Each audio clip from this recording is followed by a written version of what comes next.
I'll take care of dessert in 5 minutes, an amazing coffee and condensed milk dessert. Hi, I'm Pelayo. This is Golosolandia, and I'll take care of dessert in 5 minutes. In half a cup of water, I'm going to dissolve a tablespoon of unflavored gelatin.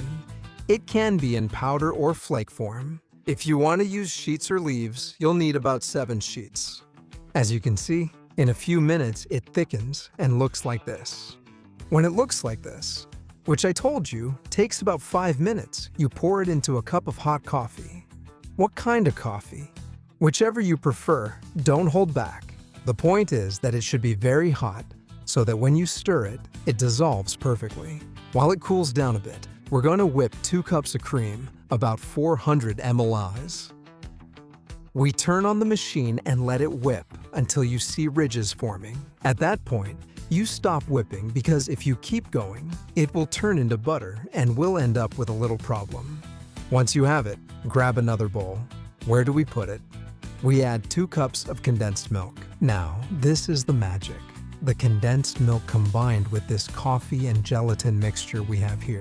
We're gonna stir it around to get it to match in both texture and temperature, which is important. Why? Well, because we're going to mix this now with the cream, and if it were too hot, the dessert would fall apart. Everything would separate. So we're gonna loosen it up carefully and to make gentle folding motions from top to bottom, from bottom to top, so that everything gets as even a color as possible and without breaking all the little bubbles in the whipped cream. Now, I pour this cream into the dish where I want to serve it, and that's it. If you want, you can also use individual cups. The same process, just fill them and then put them in the fridge for at least 4 hours.